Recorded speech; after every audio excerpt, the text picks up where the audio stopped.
So wrestling is a bit of a juggling act, not just because you're tossing 200-pound slabs of prime rib around the ring for entertainment, but also because you gotta remember your spots, you gotta react to the audience, stay in character the entire time, remain aware of where everyone is, and do the finish properly. It's lots of plates to spin, and if you're in WWE, Vince has also filled them all with whipped cream, because he's 10 years old. So it's no wonder then that sometimes things slip through the cracks, someone out of position here, a fumbled spot there, or the entire finish to a match just beautiful sunshines its way out of your spotless mind. Because yes, it has been known for wrestlers to completely forget the finish to matches, like I sometimes forget the lead-in.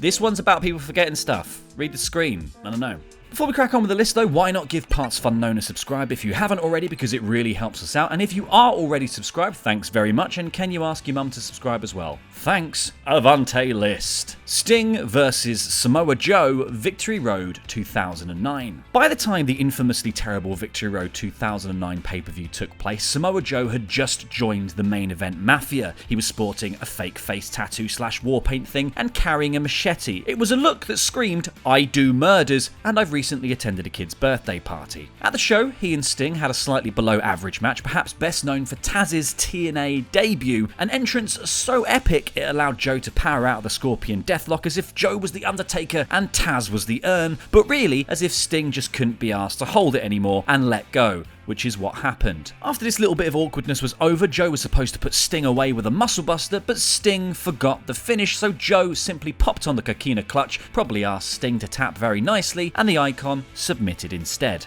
The British Bulldog versus Bret Hart, SummerSlam 1992. Most will agree that Bret Hart is one of the greatest minds in wrestling history. Meanwhile, Davey Boy Smith had the talent, but definitely not the Sherlockian mind palace recall of Hart. Bret often speaks about putting together his matches in his head prior to heading out through the curtain, rather than calling it in the ring. In this case, he not only planned out an entire match, but talked Bulldog through their 25+ minute would-be classic. All the best laid plans of mice and men, because it turns out Bret was barking up the wrong tree telling the Bulldog, because Bulldog was more goldfish in this case. Hart has since said that Smith wasn't in the best frame of mind going into the biggest match of his career, and as Bret took him over with a headlock early doors, Bulldog let slip that the 25-minute+ epic had just slipped his mind, which is understandable really. I can't remember 5 seconds ago I was saying something about goldfish or something, let alone 25 minutes of wrestling, but Bret could, and he did, and he used those knowledge powers to lead Bulldog through the greatest performance of his career.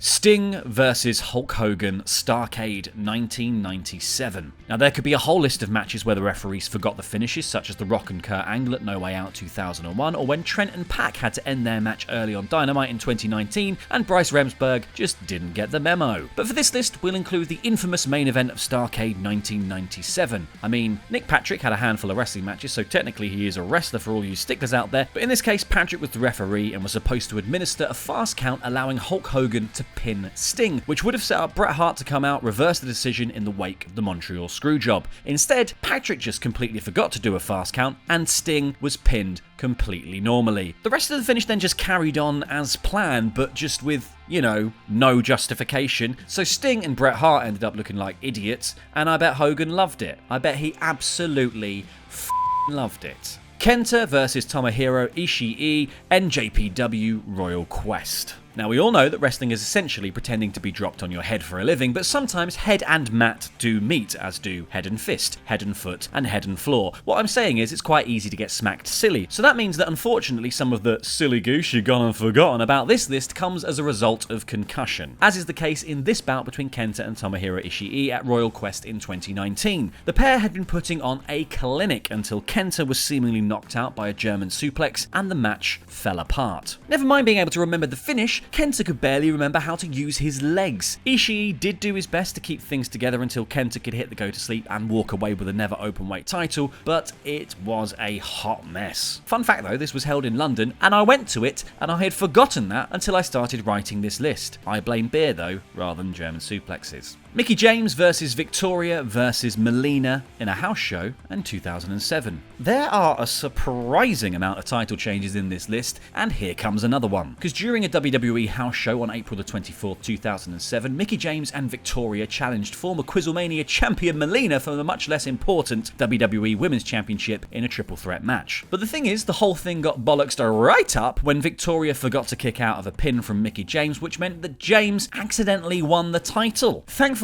everything was rectified when Jonathan Coachman booked a second title match so Melina could get the belt back from James, but it was a proper palaver if you ask me. But still, it gave us a cheeky bonus women's match, which is still one more than your average Dynamite. See that, bias fans? That's called balance.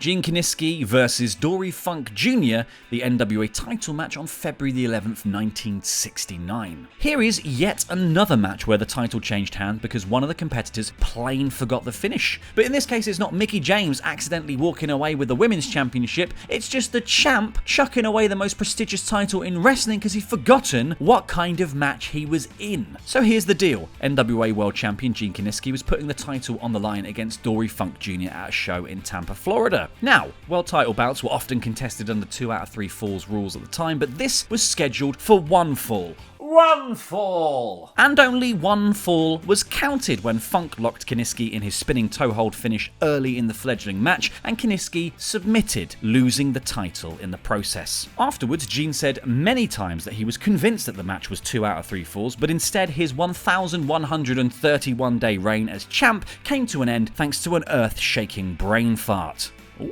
title of your sex tape.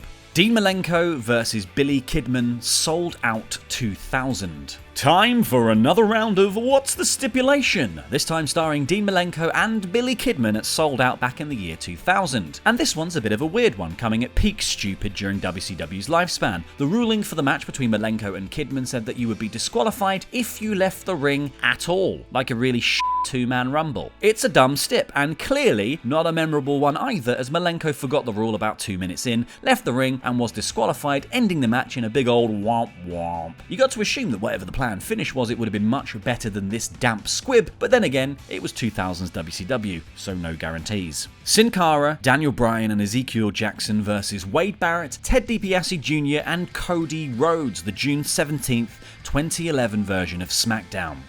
It's never not fun to bring up the "he was trying to on me" match. Cody Rhodes made this match infamous with his retelling of the story, but it has also earned a place on this list like twice. On the June 17th, 2011 episode of SmackDown, the eclectic team of Sin Cara, Daniel Bryan and Ezekiel Jackson took on the team of Wade Barrett, Cody Rhodes and Ted DiBiase Jr. With this being the original flavoured Sin Cara in the match, you can all but guarantee it didn't go as planned. He forgot the planned finish, which was supposed to see Ezekiel Jackson be given the big rub as the featured performer ahead of Capital Punishment, where he was going to go on to win the Intercontinental Championship from Barret. But why do that when you got a wicked sweet mask and a devil may care attitude and you want to hot tag in Daniel Bryan instead? Which is exactly what Sin Cara did, changing the entire flow of the match, rubbing off the rub that was supposed to go on Jackson and smearing it onto Daniel Bryan instead. Gross, and it was only worsened by Ted DiBiase forgetting to kick out of Bryan's corner dropkick, so you have an absolute cluster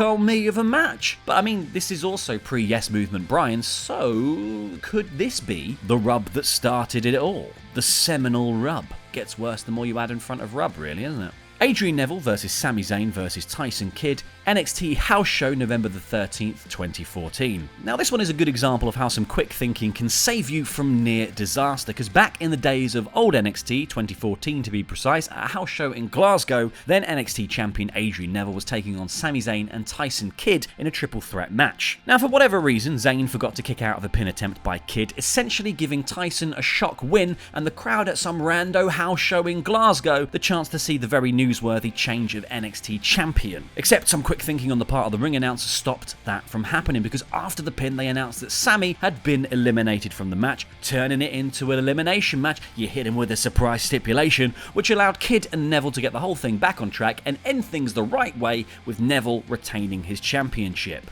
Cactus Jack versus Sandman, ECW. Oof, this one is a difficult watch. During an ECW house show, Cactus Jack and Sandman were scheduled to have a last man standing deathmatch type thing, hitting each other a lot. It's ECW. The idea being that the only way to win was to make your opponent stay down for the 10 count. The only little issue with that was that Sandman was badly concussed during the match, leaving him with no idea what was going on around him and completely forgetting how to bring an end to the match. And with the stip stating that someone had to stay down for a count of 10, Sandman, who was scheduled to lose, just refused to stay down at all. So what was a pretty grisly match already devolved into Foley just having to batter Sandman over and over again in the hopes that he would stay down for a 10 and blessedly bring the match to an end. I would argue that there is such a thing as also calling it all off too, but it's wrestling, isn't it? And it's why that just never happens, does it? Wrestling. And that's our list. Are there any other examples of people forgetting the finish mid-match that you can think of? Pop them in a comment and pop that comment down below on the YouTube video. And if you fancy watching some more list video and other PFK content, click the videos that have appeared on screen now for more PFK goodness. Jam that jam, folks. I'll see you later.